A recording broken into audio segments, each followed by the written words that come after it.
අයිබෝවන් කොහොමද ඔයාලට හොඳින් පරිස්සමෙන් ඉන්නව නේද? ආදරෙන් ආරාධනා කරනවා අද අපේ හවස ගෙවුනේ කොහොමද කියලා බලන්න එන්න කියලා. මං ඉතින් බබාල් දෙන්න එළියට එක්කන් ආවා ටිකක් සෙල්ලම් කරන්න දෙන්න. ඒ දෙන්න හරි ආසයි එළියෙන් ඉන්න. අපේ බබාල් දෙන්න ගොඩක් වෙලාවට ඇතුලේ තමයි ඉන්නේ. ඒක නිසා එයාලා ආසයි ගොඩක් එළියේ සෙල්ලම් කරන්න. මං එයාලව ඒක නිසා එළියට එක්කන් ආවා. ඇත්තටම අපේ ගෙදර බයයි තනියම එළියේ තියන්න. පේනවනේ පාරල් කිට්ටුවේ. ඒක නිසා පාරේ වාහන යනවා දැන් වෙන දේවලුත් එක්ක බයයිනේ චූටි බබාලව එහෙම තනියෙන් තියන්න. ඒක නිසා එයාලා එළියේ ඉන්නවා නම් කවුරුම හරි එළියේ ඉන්න ඕනේ.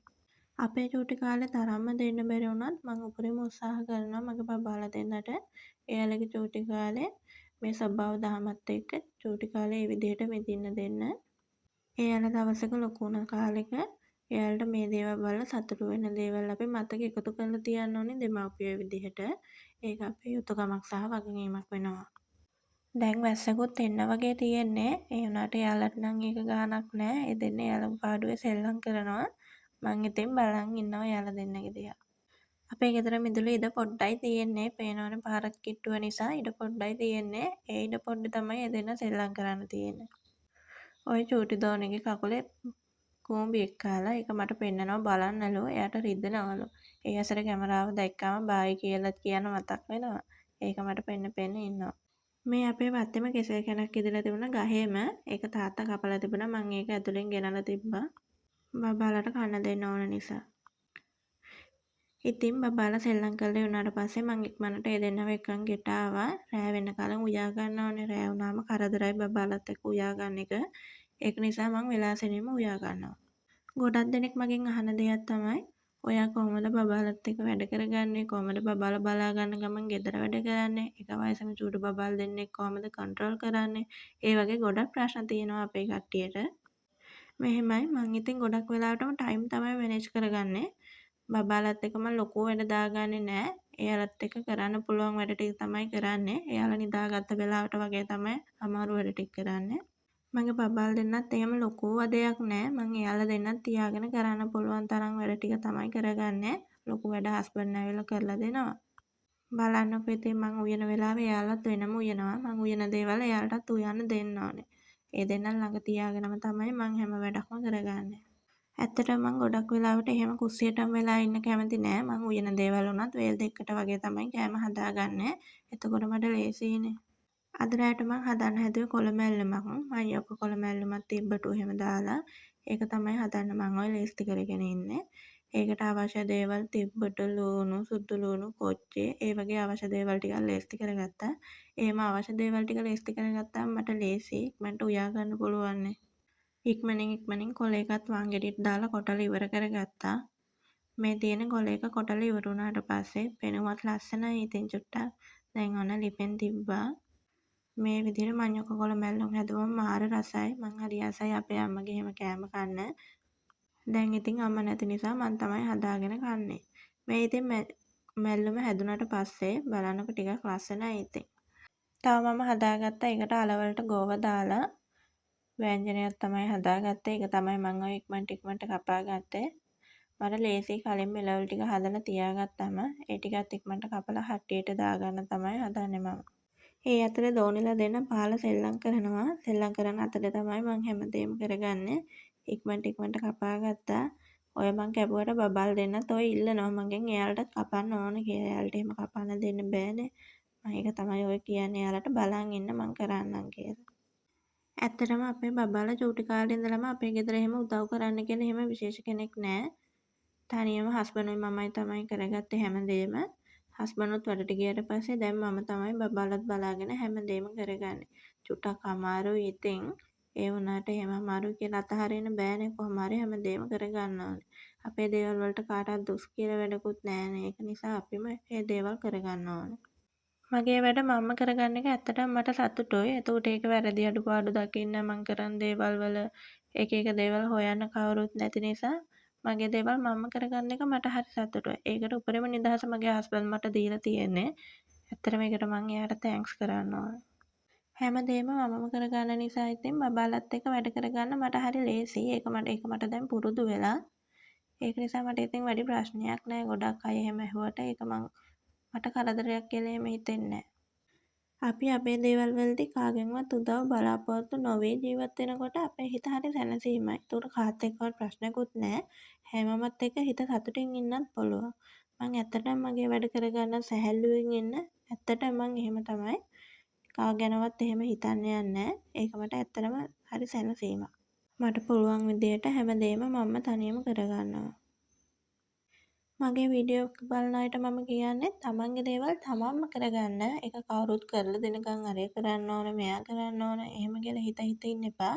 ඒක අපිටත් මානසික වදයක්. අපිට පුළුවන් දේවල් අපි තනියම කරගන්න එක තමයි හොඳ. මට නම් ගොඩක් වෙලාවෙදී හිතිලා තියෙනවා මගේ අම්මා තාත්තා ළඟ හිටියනම් හොඳයි කියන දේ. ඇත්තටම මේගොල්ලෝ ළඟ නෑනේ, ගොඩක් දුර ඉන්නේ. දැන් හස්බන්ඩ්ට නැති නිසා ඒක ගොඩක් තදින් දැනෙනවා. ඒ වුණාට මං ඒ දේවල් හිතන්න යන්නේ නෑ. ඒකත් මගේ හොඳට හැමදේම මගේ ජීවිතේට පාඩමක් කරගෙන තමයි මම මේ ජීවිතේ ඉස්සරහට යන්නේ. ඉතින් ඔය අතරේ මැල්ලුමත් ලිපේ තියෙන්නේ. මං ඒකත් බලන්න ඕනේ, බබාලත් බලන්න ඕනේ. ඒ අතරේ උන් 3-5 ටිකක් දාගත්ත අලයකට. පොල් ටිකත් කලින්ම ගාලා තියලා කිරි ටිකත් මිරිකලා තියාගත්තා. එතකොට ලේසියිනේ. ඒ වගේ අල වෑංජනෙත් ලිපේ තියාගත්තා. මිටි කිරි ටික අරන් තියලා දිය කිරි ටික දාගෙන. ඔය අතර දෝනිලා දෙන්න ඉතින් සෙල්ලම් කරනවා. එදෙන්න පේන්නේ නැහැ වීඩියෝ එකට. එදෙන්න වෙනම තනියම උයනවා. මං ගාව ඉතින් මටත් කන්න උයන්න කියලා. එදෙන්නත් ඉතින් උයනවා. මැල්ලුමත් හැදිලා ඉවර නිසා ඔය අතරේ මං ඉතින් තෙල් ටිකක් රත් කරලා දාගත්ත මැල්ලුමට. එතකොට ගොඩක් රසයි තෙල් දැම්මහම. මං විතරක් නෙමෙයි බබාලත් ආසයි මෙහෙම ගොඩක් කන්න. හස්බන්ඩ් හිටියා නම් එයාත් ආසයි. එයා නැති නිසා දැන් ඉතින් මමයි බබාලයි හදාගෙන කනවා. මං ගොඩක් දුරට උයන්නේ බබාලා කැමති කෑම තමයි. එයාලා කන දෙයක් ඕනේ අපි හදලා දෙන්න. අපි කැමති දේවල් හැදුවට එයාලා එහෙම කන්නේ නැහනේ. එයාලා කන විදිහක් තියෙනවානේ. ඒ විදිහට තමයි මම හදලා දෙන්නේ එයාලට. ඊට පස්සේ ඒ වැඩෙත් ඉවර කරලා හාල් ටිකක් සෝදලා රයිස් කුකර් එකේ ගහගත්තා. දැන් ටිකක් රෑ වෙලා ඒක නිසා මම ඉතින් මේ ඉක්මනට උයා ගන්නවා. රයිස් කුකර් එකේ හාල් එක සෝදලා රයිස් කුකර් එකට දාලා එහෙම වදින එක මගේ චුටි කාලේ ඉඳලා පුරුද්දක්. ඒක අපේ අම්මලා කාලේ ඉඳලා මට ඒක ඇවිල්ලා තියෙන්නේ. ඒක නිසා තමයි මම එහෙම වැදගන්නේ. දැන් ඔන්න බත් එක රයිස් කුකර් එකෙන් තියලා මම ඉක්මනට ගෑස් කරගන්න තමයි හදන්නේ. උයපුවා ඔක්කොම ඇදලා දාලා තියෙන්නේ. ඒක නිසා මම ඉක්මනට මේ දේවල් ලස් කරගන්නවා. දැන් බබාල් දෙන්න ටික කෑ ගන්නවා. ඒ දෙන්නට ඉන්න බැරිව. ඒ නිසා මම ඔය හදන්නේ ඉක්මනට අස් කරගන්න. භාජන එහෙම සෝදලා ගත්ත කපපු දේවල් අයින් කරලා ගත්ත පිහි එහෙම අයින් කරලා මේ දේවල් තමයි මම කරන්නේ. ඇත්තටම මේ විදිහට උයලා අස් කරලා ගෙවල් අස් කරලා බබාලගේ වැඩ කරගත්තාම මට මාර නිදහසක් දැනෙන්නේ. ඒතකොට මට බබාලත් එක්ක කාලය ගත කරන්න පුළුවන්. ඒක නිසා තමයි මම වැඩියත් එක්ක ඉක්මනට කුස්සියේ තියෙන වැඩ ටික ඉවර කරගන්නේ. එතකොට මට ලේසියි. ඒතකොට බබාලත් එක්ක එයාලා කරන දේවල් දිහා බලාගෙන තමයි මට ඉන්න පුළුවන්. දෝනියල් දෙන්න කැමති නෑ මං වැඩ කරනවට. ඒ දෙන්නට ඕනේ මාත් එක්කම ඉන්න. එහෙම අපේ ගෙදර කවුරුත් නැති නිසා ඒ දෙන්නට ඕනේ මාත් එක්කම ඉන්න. එයාලා හරි කැමතියි කවුරු හරි පොඩි කට්ටිය ඇවිල්ලා එහෙම සෙල්ලම් කරන්න එනවට. සමහර වෙලාවට නම් ළඟ ගෙවල් වල පොඩි කට්ටිය එනවා. ඒගොල්ලෝ ඉතින් හැම නිතරම එන්නේ නෑනේ. එන වෙලාවට එයාලත් එක්ක සෙල්ලම් කරනවා. නැත්තම් ඉතින් මං තමයි එයාලගේ සෙල්ලම් බඩුව. මාව අල්ලගෙන තමයි හැමදේම කරන්නේ. කොහොම හරි ඉක්මනට මම ඔක්කොම කරලා අස් කරගත්තා. මේ දේවල් කරද්දී ඇත්තටම මට දවස ගෙවනවා තේරෙන්නේ නෑ. ඒ කියන්නේ එහෙම ලොකු නිදහසක් හම්බ වෙන්නේ නෑ බබාල් දෙන්නත් එක්ක. ඒ වුණාට ඉතින් කරන හැමදේම සතුටින් කරනවා. දවස ගෙවනවා තේරෙන්නෙත් නෑ එහෙම කිව්වේ. භාජන ටික සෝදලා මම දැන් ගේ අතු ගාගත්තා. බබාල් දෙන්න බිම ඒ දෙන්න උයපුවා බිම දාලා හැමතැනම. ඒ ටික තමයි මම මේ අතු ගාගන්නේ. අත ගෑවම් මගේ කුස්සියේ වැඩ ටික ඉවරයි ඉතින්. ඒ වැඩ ටිකත් ඉවර කරාම මට තියෙනවා බබල් දෙන තාම වොෂ් දැම්මේ නෑ. මමත් ඇඟ සෝදාගත්තෙත් නෑ තාම. ඒ දේවලුත් කරන්න තියෙනවා. අද රාට ඉතින් මං හදාගත්තේ දවල් හදපු චිකන් තිබුණා. ඒකට අලයි ගෝවයි හදලා මැල්ලුම තමයි හදාගත්තේ බත් උයලා. ඇත්තටම මේක රස කෑමක්. ඒ ටිකත් ඉවර කරලා මම තොස් දාලා බබල් දෙන්න තොස් දාලා මං ඉතින් තේ ටිකක් හදන් ආවා අපි තුන් දෙනාට බොන්න. දෙන්න ඉතින් බලන් ඉන්නවා තේ දෙනකන්. කේක් තිබුණා කේක් දීලා මම දැන් තේ ටිකක් දෙනවා. වොස් දැම්මට පස්සේ තේ එකක් දෙන්න ඕනේනේ. ඒ දෙන්නට එහෙම පුරුදු වෙලා. ඒක නිසා දැන් බලන් ඉන්නේ යාළගේ තේ දෙක දෙනකන්.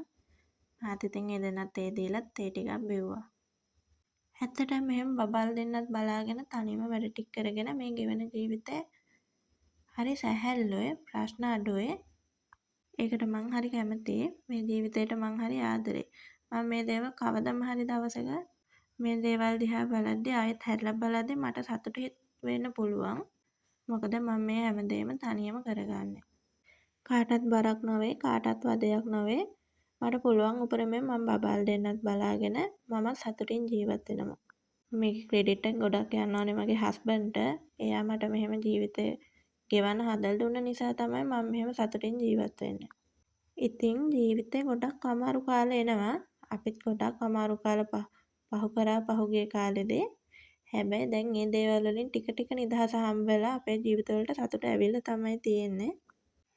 අපේ ජීවිතේ අමාරු කාලේ එද්දී අපි අල්ලගෙන හිටියොත් කවදම හරි අපිට සතුටක් හම්බ වෙනවා තමයි. ඉතින් මේ අමාරු කාලේ හයියෙන් අල්ලගෙන ඉන්න. මේ අමාරු කාලේ අවසානයේදී වසන්තය එනවාම තමයි. ඒක මම ගොඩක් අත්දැකීමෙන් දන්න එකක්. ඒකයි මම ඔයාලටත් කියන්නේ අමාරු කාල තියෙනවා ජීවිතේ. ඒ කාලෙදී හයියෙන් අල්ලගෙන ඉන්න. ජීවිතේ මොනතරම් ප්‍රශ්න ආවත් දෙන්නගේ අතර තියෙන විශ්වාසය, ආදරය, බැඳීම මේ දේවල් වලට පළුදු වෙන්න දෙන්න එපා. මේ දේවල් පළුදු නොවුනොත් අපේ ජීවිතේ හැම ප්‍රශ්නයක්ම ජය ගන්නවා. ඒක තමයි වැදගත්ම දේ. මම දැකලා තියෙනවා ගොඩක් අය මෙහෙම නිදහසක් නැති වෙද්දී මේ විදිහ අමාරුවෙන් ජීවත් වෙද්දී ජීවිතේ කලකිරලා තමයි ජීවත් වෙන්නේ. ඇත්තටම අපි එහෙම ජීවත් වෙන්න ඕනේ නැහැ. අපිට ලැබිලා තියෙන දේවල් වලින් අපි සතුටු වෙන්න ඕනේ. එතකොට කවදාවත් අපේ ජීවිතේ වරදින්නේ නැහැ. අපිට ලැබිලා තියෙන දේවල් වලට අපි මේ විශ්වයට ස්තුතිවන්ත වෙන්න ඕනේ. අපිට අංග සම්පූර්ණ ශරීරයක් ලැබිලා තියෙනවා. කොහොම හරි ජීවත් වෙන්න හිසට වහලක් ලැබිලා තියෙනවා. ඒ වගේ නොලැබුණු දේවල් ගැන නොහිතා ලැබුණ දේවල් වලින් සතුටු වෙන්න ඕනේ.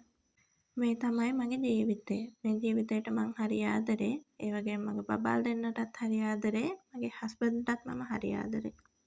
ඉතින් ඔයාලත් කැමති නම් මගේ වීඩියෝ බලන්න දිගටම රැඳිලා ඉන්න මාත් එක්කම.